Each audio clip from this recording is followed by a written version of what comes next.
technology. In my today's lecture, I want to discuss the classification of turbine used in hydroelectric power plants or the hydel power plants, different types of impulse turbine, different types of reaction turbine, and the turbine efficiency. The turbine is the heart of the hydel power system, where the water is converted into the rotational force that drives the generator. Here this is the turbine, the rotational force that drives the generator. This is the generator. This is arguably the most important component in the system, because its efficiency determines how much electricity is generated. There are many different types of turbines, and proper selection requires considerable expertise. The classification of turbines are fall into one of the two major types. One is called the reaction turbine and another is called the impulse turbine.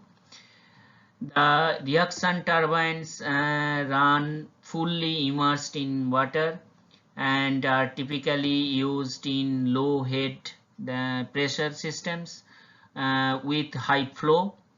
There are three types of reaction turbines are there. One is Francis, propeller, and the Kaplan.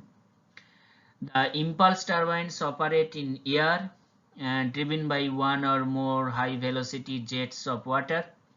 Impulse turbines are typically used with high head systems and use nozzles to produce the high velocity jets.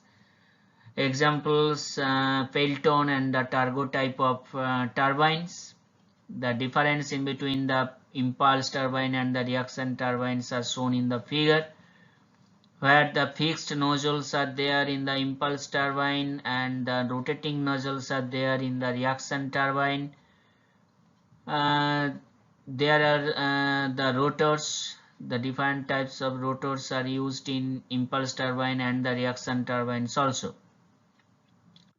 Another special case is the cross flow turbine, although the technically classified as an impulse turbine because it is not entirely immersed in water.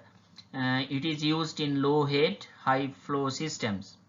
The water passes through a large rectangular opening to drive the turbine blades, in contrast to the small high pressure jets used for Pelton and the Turbo turbines.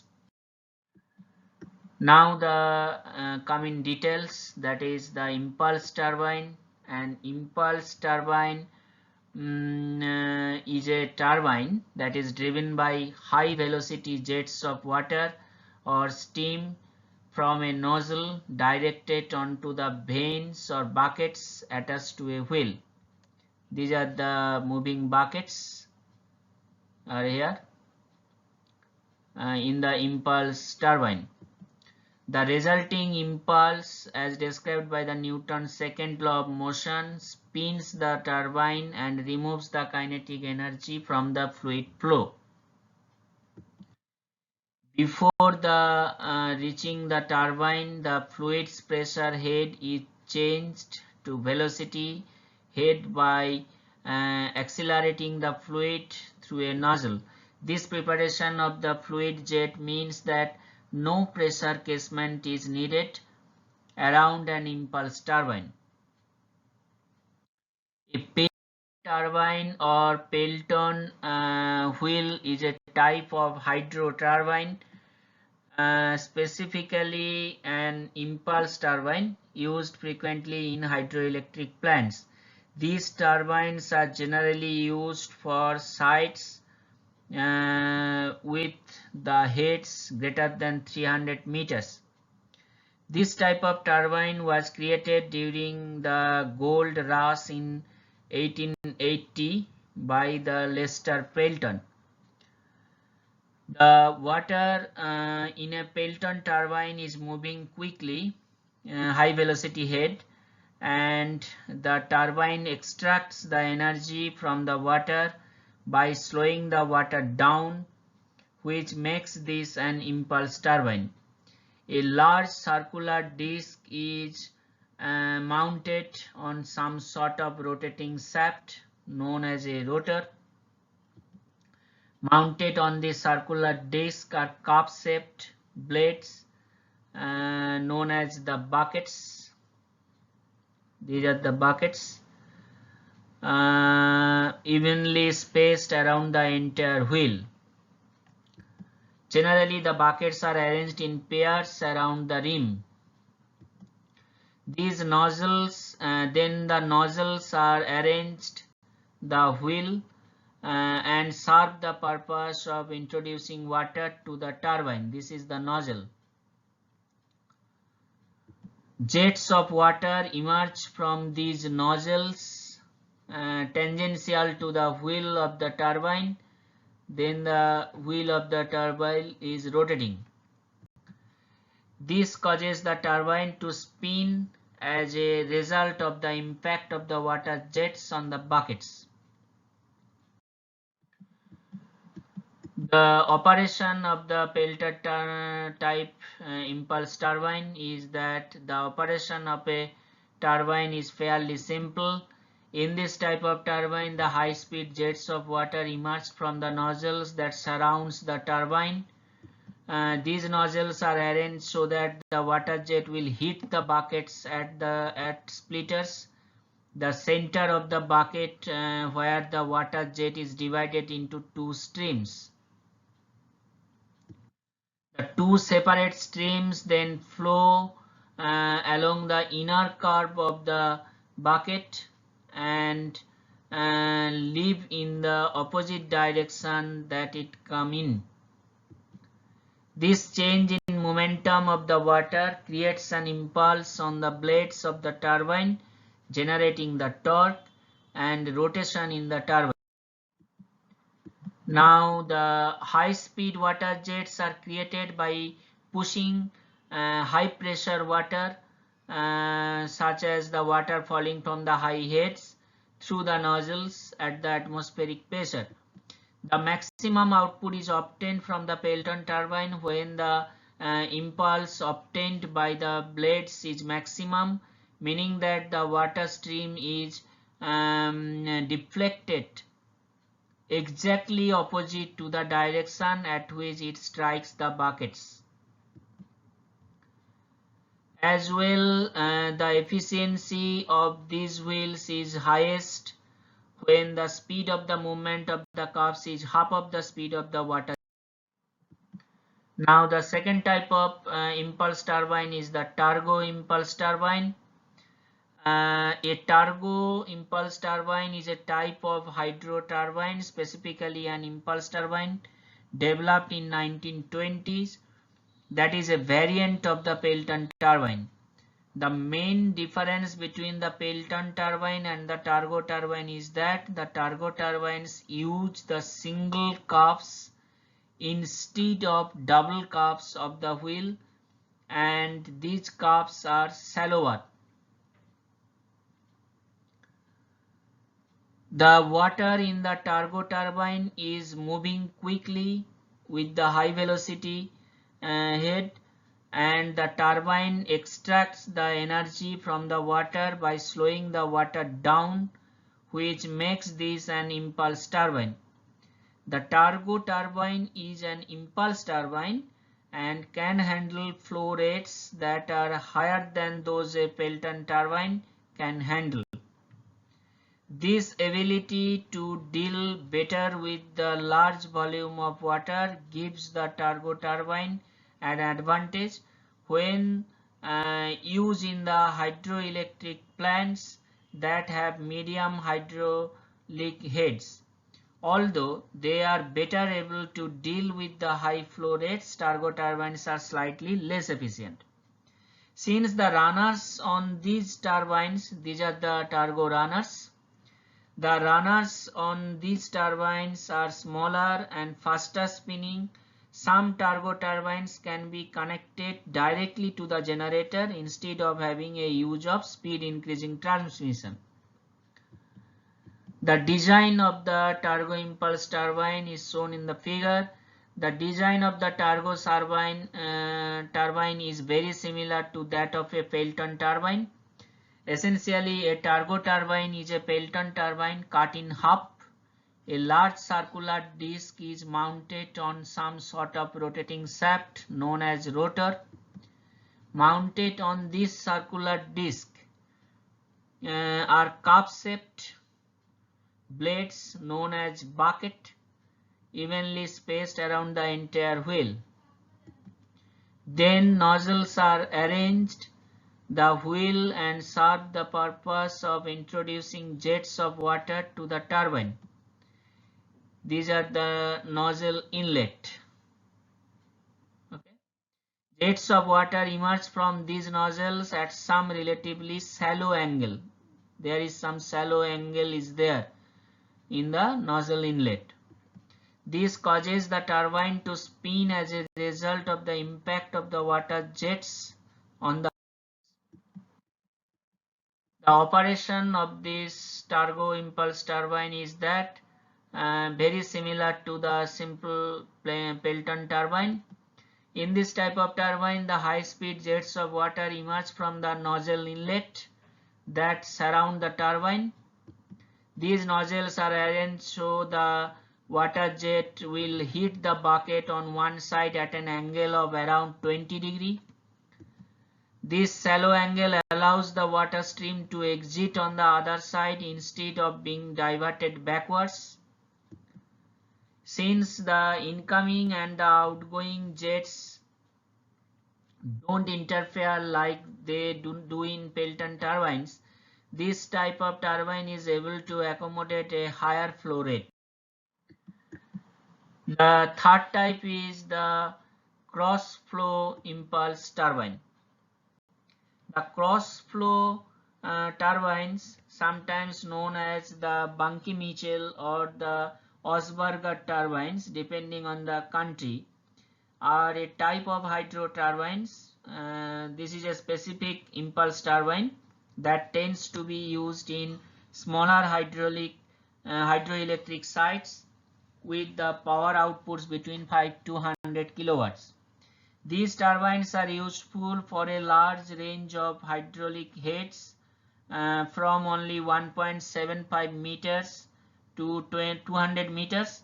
Although usually cross-flow turbines are chosen for heads below the 40 meters, the cross-flow turbines get energy from the water by reducing the velocity. The pressure stays at the same, which is why they are impulse turbines. In addition to being used in smaller hydroelectric facilities, one benefit of these turbines is they require comparatively less complex maintenance to keep them working. Because of this, they are more suitable for use in remote communities. Although they are useful for a wide range of hydraulic heads and the power outputs, generally these turbines are most efficient for low heads and low power outputs. Other turbines are likely more efficient and useful for large-scale applications. A cross-flow turbine is designed using a large cylindrical mechanism composed of a central rotor surrounded by a cage of blades arranged into a water wheel shape. These blades are generally sharpened to increase the efficiency of the turbine by reducing the resistance to the water flow. Water is directed onto the turbine through a nozzle that creates a flat sheet of water and then is directed onto the blades using a guide vane. Water first hits the blades and moves to the inside of the turbine, with the water hitting the blades one more time as the water exits the center of the turbine. In this type of turbine, the water enters as a flat sheet instead of a round jet, as is the case of Pelton turbine. The sheet of water is guided onto the blades of the turbine by an inlet guide vane, ensuring that the water hits the blades at the proper angle to maximize the efficiency. The water flows over the blades, creating a torque on these blades. After hitting the blades, the sheet of water moves through the turbine and hits the blades once more as it leaves, producing more torque. The first impact the water has with the blades produces more power than the second hit. Since this type of turbine uses water jets that create an impulse on the turbine, the cross-flow turbine is a type of impulse turbine similar to the Pelton turbine. Now the reaction turbine. The reaction turbine is a type of turbine that develops the torque by reacting to the pressure or weight of a fluid. The operation of the reaction turbine is described by the Newton's third law of motion. Action and reactions are equal and opposite. In a reaction turbine, unlike in an impulse turbine, the nozzles that discharge the working fluid are attached to the rotor. The acceleration of the fluid leaving the nozzles produces a reaction force on the pipes, causing the rotor to move in the opposite direction to that of the fluid. The pressure of the fluid changes as it passes through the rotor blades.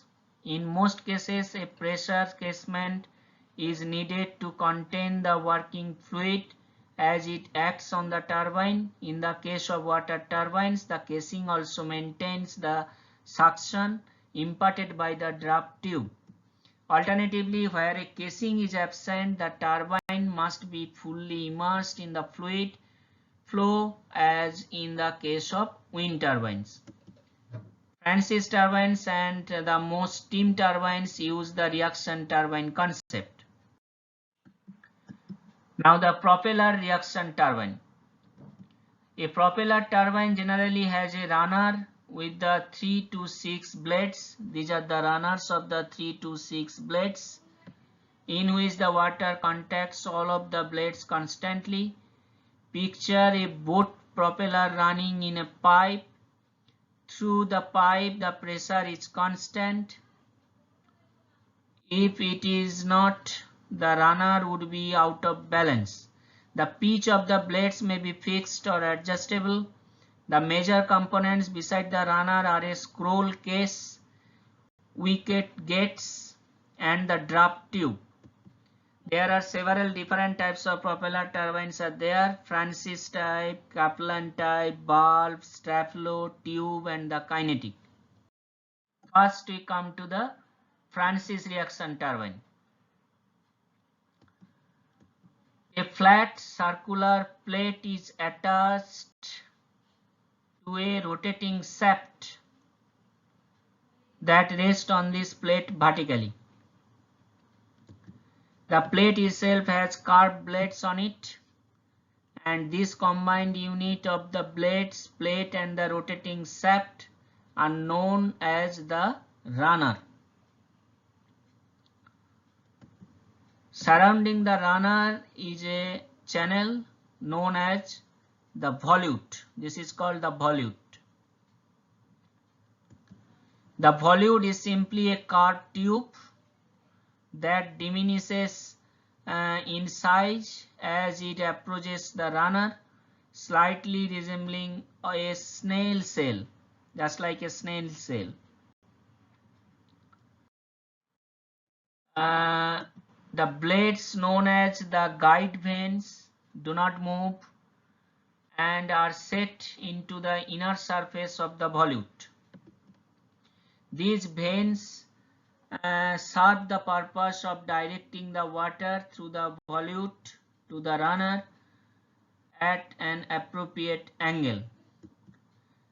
The designs of these turbines can result in efficiencies as high as 95%, but only in the optimum conditions. Water must enter the turbine at the appropriate speed, and direction for the runner blades to operate properly. Now the Francis reaction turbine. The operation. The Francis turbines are used frequently in the hydroelectric power plants. In these plants, high pressure water enters the turbine through the snail shell casing, that is called the volute. This lowers the pressure as the water curls through the tube, but the speed of the water is maintained. After passing through the volute, the water moves through the guide vanes and is directed towards the blades on the runner at the optimum. As the water crosses specially curved blades of the runner, the water is deflected sideways slightly. This causes the water to lose some of its wheel motion. The water is also deflected axially so that it exits out of a draft tube to the tail race. This tube reduces the exit velocity of the water to obtain the maximum amount of energy from the input. The process of the water being deflected through the runner blades results in a force that pushes the blades in the opposite direction as the water is deflected.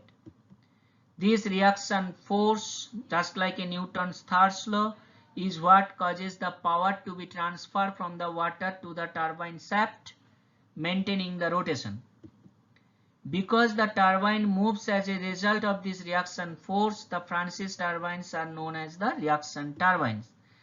The process of changing the direction of the water flow also results in a decrease in pressure within the turbine itself. Now the second type of reaction turbine is the Kaplan reaction turbine. A Kaplan turbine is a type of the propeller hydro turbine, especially a reaction turbine used in the hydroelectric plants. Water flows both in and out of the Kaplan turbine along its rotational axis, that is called the axial flow. What makes the Kaplan turbine special is the blades can change their angle. On the demand to maintaining the maximum efficiency for the different flow rates of water. Water flowing through a Kaplan turbine loses pressure. This means that a Kaplan turbine is a reaction turbine similar to the Francis turbine. The area that water can enter this turbine is large, equal to the entire area that the blades occupy. The large area of the Kaplan turbine makes them most useful where the large volumes of water flow and can be used even in dams with the relatively low head. This is especially important as the previous to the development of the Kaplan turbine, the most turbines were only suitable for the large heads of water. Victor Kaplan designed this turbine of the design of ship propellers, and because of that they work essentially in the opposite way as the propellers. These turbines must be designed so that they allow the large amounts of water to flow through them without damaging them. The way that the Kaplan turbines are designed is slightly different from other turbines. These turbines is much simpler. There is a flow passage that introduces the water. This is the flow passage that introduces the water in the radial direction. Specialized guide vanes are there. Stationary blades, that is called stators. the stationary blades that direct the water abruptly so that it enters the turbine in the axial direction. The turbine itself is equipped with the several rotors. These are the rotors, several rotors. Blades attached directly to the central shaft of the turbine. These blades are attached with the movable joints so that the angle can be altered, ensuring that there is maximum efficiency for any given flow rate and the water head. It is important to note that the blades of this turbine are not flat. Instead, they twist slightly because the outer part of the blade moves more quickly than the inner part. These are the blades.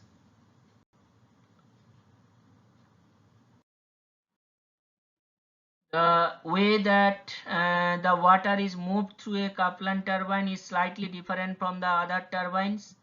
First, the water is directed towards the turbine radially, approaching from the side. This is done because the generator is usually located somewhere along the axis of the turbine rotation. So if the generator was located here, it would get the wet. This is the water flow. This is the radial flow of the water. Instead, the guide vanes rapidly take the water through a 90-degree turn so that it hits the blades axially. As well as the redirecting the water, these vanes are aligned to give the water an appropriate amount of swirl. The water then moves down over the blades of the propeller, turning it with the swirl of the water. This type of turbine is therefore known as a reaction turbine, as the reaction force from the push of the water on the propeller forces the propeller to move. The water leaves the turbine axially. Now the bulb reaction type turbines shown in the figure.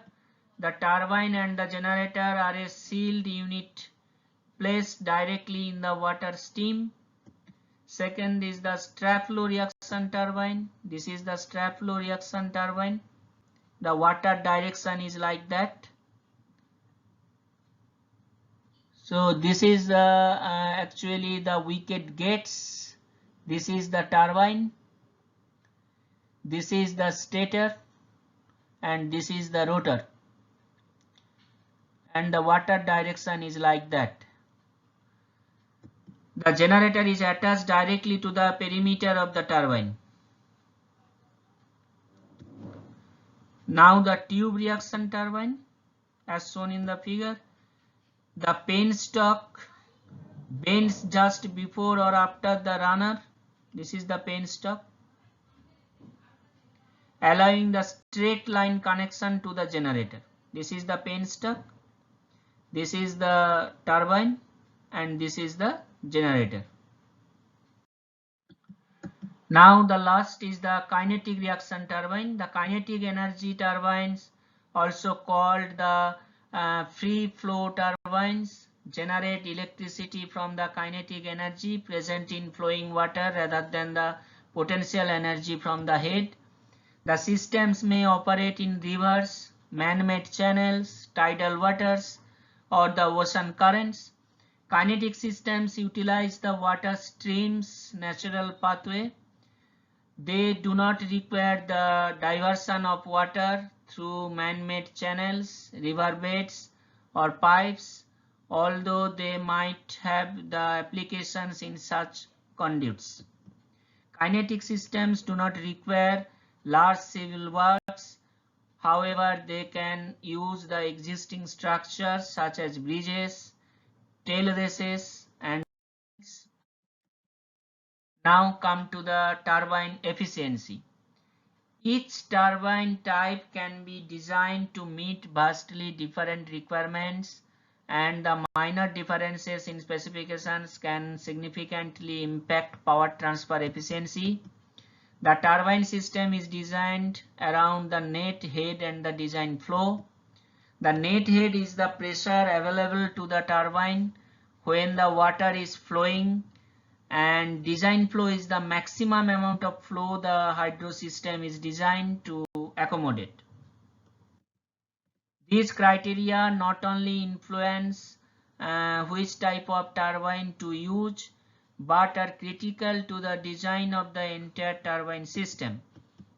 Minor differences in specifications can significantly impact the power transfer efficiency. The diameter of the runner, that is the rotating portion, front and back curvatures of its buckets or the blades, casting materials, nozzles, turbine housing, and the quality of components all have a major effect on the efficiency and the reliability. The turbine runs most efficiently when it turns exactly fast enough to consume all the energy of the water. In turn, the water must enter the turbine at a specific velocity, typically measured in the feet or meters per second, to maximize the efficiency at this RPM. This velocity is determined by the head pressure. Optimizing the water velocity, since the power is a combination of head and flow, it's easy to see how a larger orifice that moves more water at the same velocity could generate more electricity. Conversely, as the flow drops off in the dry season, the orifice must be made smaller to maintain the same optimum velocity for efficient power transfer. Keep in mind that the turbine speed is not wholly dependent on the water velocity. The turbine will turn at a constant speed because it is directly coupled to the generator, where a governor is maintaining stable RPM by controlling the load. But as the disparity between the actual and optimum water velocity grows, less of the energy from the water is transferred to the turbine. The correct orifice ensures the system is operating at its most efficient level.